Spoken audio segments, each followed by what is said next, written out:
Before a system can authorize or restrict anything, it first needs to know who is making this request, whether it's a user accessing your service through a browser or a mobile app or a third party service trying to talk to your API. That's what authentication does.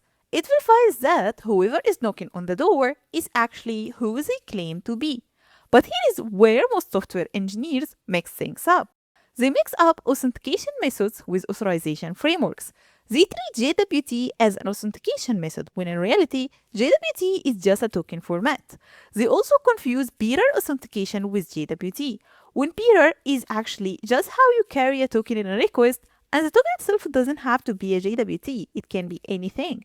And they call OAuth2 an authentication method, when in reality, it's an authorization framework. It answers what an app can access, not who the user is. In this video, we are going to fix all of that by covering what authentication actually is, then go through all the major concepts you will actually use in production: API keys, sessions and cookies, bearer tokens and JWTs, access and refresh tokens, and then OAuth2 and OpenID Connect. We will understand what each one actually is, where it belongs in a production system, and when to use it. Let's start with what authentication actually is. Every time a request hits your API, your system needs to answer one simple question, which is, who is making this request? Is it a logged in user? Is it another service? Is it a developer querying your public API? And until you can answer this question, you can't authorize anything and you can't protect anything. Authentication is the mechanism that answers that question. Here is how it works. The user sends a login request with their credentials to your server. If the credentials are valid, you confirm their identity and grant access. If not, you reject the request with a 401 unauthorized. This happens before authorization, which is what they can access and what they can do once they are logged in. But that's a separate discussion. The point here is that authentication alone has multiple approaches, and each one solves a different problem. Sessions solve a different problem than API keys. JWT solves a different problem than OAuth. So let's go through each one and understand what it's actually built for. The simplest form of authentication you will encounter is basic auth. You take a username and a password, base64 encodes them, and send them with every request. But base64 is just encoding, not encryption. Anyone can reverse it and see the plain password. It's fine for internal tools over HTTPS, but in production you will almost never see it. Which brings us to the first method you will actually use in production, which is API keys. An API key is a randomly generated string. You generate it and hand it to the client. On every request, they attach it to the authorization header or a custom header like XAPI key. Your server looks it up, checks if it's valid, checks what scopes it carries, and either allows the request or rejects it. If the key is invalid, that's a 401 unauthorized. But if the key is missing entirely, that's a 400 bad request because the key is required to even talk to this system. Here is something a lot of engineers miss. API keys are not for authenticating users. They are for authenticating services and developers accessing your API. When you sign up for a weather API, a Maps API, or a payment gateway, and they give you a key to attach to your requests, that's API key authentication. It's machine to machine, a developer or a service proving it has access, not a user logging in. Now that you know what they are and where they belong, here is how to handle them correctly in production. First, you should never store the raw key. You should store a hash of it, the same way you handle passwords. Second, every key should be assigned to explicit scopes, so a read-only key cannot write, and a write key cannot touch admin endpoints. And unlike sessions or JWT, there is no built-in expiration here, so key rotation is on you to implement. One thing worth noting is that API keys are just random strings with no embedded information. The server has no idea who owns the key or what is allowed to do without a database lookup on every single request. That dependency is something we will come back to when we get to JWT, which solves it differently. Where API keys earn their place is rate limiting and usage analytics. You can track exactly which client is making how many requests, throttle per key, and produce per client usage reports. Sessions and JWT cannot give you this cleanly as the API surface level because a single user can have multiple active sessions or tokens at the same time. So you end up resolving them back to a user ID anyway. Before we move on, there is one thing worth showing here, which is where do you actually set this in a request? Whether you're in Postman or writing code, you include it as the authorization header or as a method-specific header like XAPI key for API key authentication. This is where you can set the authentication type in Postman, and you will notice the things that we are discussing here like the basic auth, API key, peer token, JWT peer, and OS all under auth type to keep the interface simple. But that's actually one of the reasons why engineers get confused and treat all of them as authentication methods, when in reality, some of them are authentication methods, some of them are transport patterns, and some of them are authorization frameworks. Next, let's talk about the first actual authentication method for users, session-based authentication. When a user logs in with their credentials, your server validates them and creates a session. That session gets stored somewhere, and the server sends back a session ID in a cookie. On every subsequent request, the browser automatically sends the cookie back, your server looks up the session, and if it's valid, the request goes through. If it's not found, that's a 401. The user is not authenticated. One challenge with session-based authentication is that it's stateful, which means the server must maintain a session store, and that storage can take different forms. It can be as simple as just in memory, like just a variable, but you lose everything when the server restarts, and it doesn't work across multiple instances. Another option is a dedicated database, but it adds a round-trip latency on every authenticated request. The file system of your server is an option too, but it's not scalable and you'll almost never see it in production. Redis is a go-to option, and for good reason. It's fast, it supports key expiration natively, and it works across multiple server instances. But even with Redis, being stateful comes with its own problems. Every server instance still needs access to the same session store. In a distributed system, that's an infrastructure dependency that has to be running, monitored, and maintained.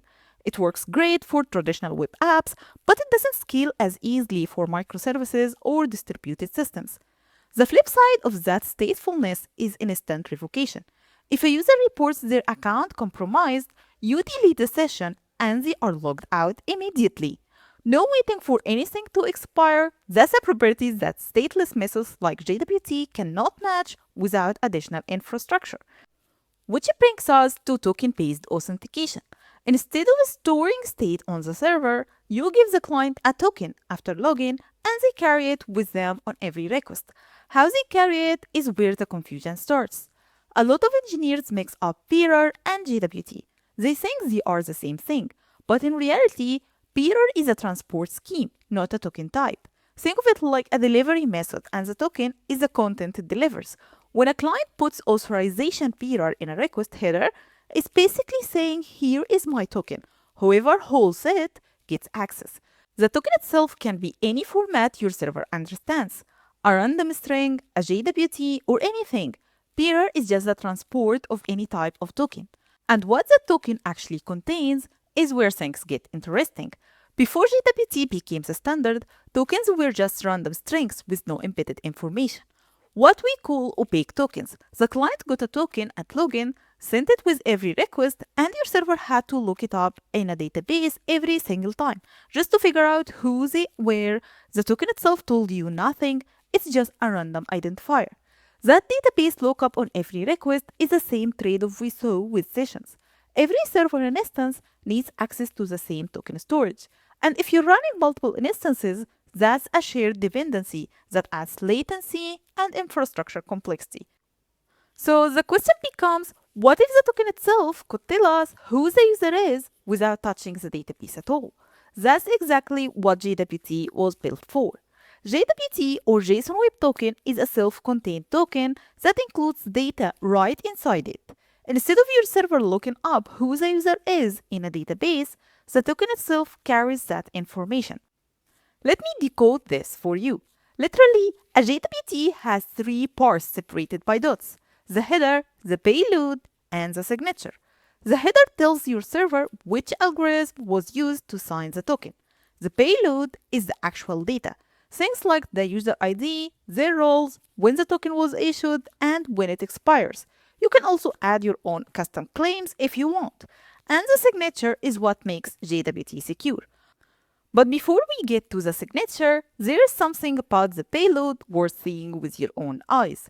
Go to jwt.io right now, paste any JWT, and you will see the entire payload decoded instantly.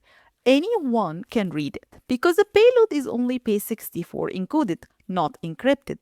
This is why you should never put sensitive data in a JWT. No passwords, no credit card numbers, nothing you wouldn't want it to be exposed. User ID is fine, roles, sure, but passwords or personal identifiable information, absolutely not. So if anyone can read the payload, what makes the JWT secure? The signature. When your server issues a JWT, it takes the header and the payload, runs them through a signing algorithm with the secret key, and produces a signature. If anyone changes even a single character in the payload and uses that tampered JWT, the signature will not match and your server rejects the token.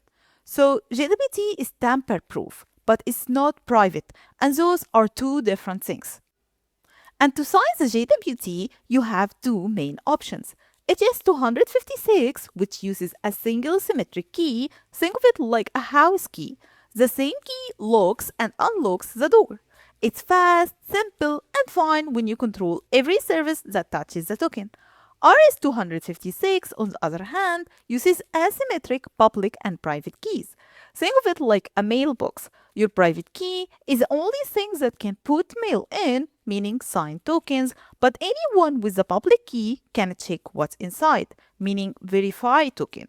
If you have multiple services verifying tokens from a central Auth service, RS-256 is the right call. You share the public key freely, and your private key never leaves your Auth server. And regardless of which signing algorithm you choose, the JWT signature is verified locally, and the local verification is actually what gives JWT its biggest production advantage. Your server never needs to touch the database to authenticate a request. JWT verification is typically 5 to 10 times faster than a database lookup. Every server instance can verify tokens independently without sharing any state. This is what makes JWT stateless, and is what allows it to scale horizontally without shared session storage. But being stateless comes with a real trade-off. Your server doesn't track JWTs, so revoking one before it expires isn't straightforward. You can implement a token blacklist, but that reintroduces a database lookup on every request, which defeats the whole point. You can use token versioning and invalidate all tokens for a user at once, or you just keep expiration time short and accept the risk window. And that last option is actually the most common approach. But short-lived tokens mean users get logged out constantly, which is a terrible experience. So how do you keep tokens short-lived without forcing users to log in every 15 minutes? The answer is simple. Use two tokens instead of one, an access token and a refresh token. The reason we need two tokens is that they serve completely different purposes. Access tokens are short-lived JWTs, typically valid for 15 minutes to an hour, and used for every API call. Refresh tokens are long-lived opaque tokens, valid for days or even weeks, and used for one thing only: getting a new access token when the current one expires. When a user logs in, your server issues both. The client sends the access token with every request. Your server verifies it locally, no database lookup needed. When it expires, the client gets a 401. And instead of asking the user to log in again, it silently sends the refresh token to your Auth server, gets a new access token, and carries on. The user never sees any of this happening. Now, where you store these tokens matters. The access token is short-lived, so the risk is contained, but the refresh token is long-lived, and if it gets stolen, someone can keep generating new access tokens on behalf of your user indefinitely. This is why you should never store the refresh token in local storage. Store it in an HTTP cookie. JavaScript cannot read HTTP only cookies, which protects you from XSS attacks. Even if an attacker injects malicious JavaScript into your page, they cannot steal the refresh token. And because the refresh token lives in your database, it can be revoked instantly. That's the key advantage of this pattern. You get the stateless performance of JWT on every API request, and you keep revocation control through the refresh token. Short-lived access tokens limits the damage window, while the refresh token handles the user experience. Two tokens, both problems solved. So far, everything we have covered has been about your system verifying identity directly. You own the credentials, you issue the tokens, you control the whole flow. OAuth 2 is a different situation entirely. OAuth 2 is not an authentication method. We said this at the start, and it's worth being precise about it here. OAuth 2 is an authorization framework. It answers one question: what can this application access on behalf of the user? Not who is the user, but what can the app do? Here is a concrete example. Let's say a user wants to connect their Google Drive to a third-party app. So the app can read their files. The app doesn't need the user's Google password for that. Instead, it redirects the user to Google's authorization server, which shows a consent screen listing exactly what permissions the app is requesting. The user approves, Google generates an authorization code, the app exchanges that code for an access token. And from that point, the app can read the user's drive files using that token. Now, here's the part that trips people up. You get back an access token, and it might feel like you just authenticated the user, but that access token doesn't tell your app who the user is. It just proves that the app is allowed to access certain resources. The app can now read the user's Google Drive files, but it has no idea whose files those are. And in most real applications, you need both. You need to access resources on the user's behalf, and you need to know who that user actually is. That's the gap OAuth 2 leaves open, and filling that gap requires a separate layer on top of it. OpenID Connect is that layer. It adds authentication on top of OAuth 2, keeps everything OAuth 2 does, and adds one thing: the ability to know who the user actually is. It does this through a second token called the ID token. When your app completes the OpenID Connect flow, it gets back two tokens instead of one. The access token, which works exactly like before, proves what the app can access, and the ID token, which is a JWT containing the user's identity, things like their user ID, email, and name. The flow looks almost identical to OAuth 2. The user clicks sign in with Google on your app redirects them to Google, the user approves, Google sends back an authorization code. Your app exchanges that code for tokens, but this time, instead of just an access token, you also get an ID token.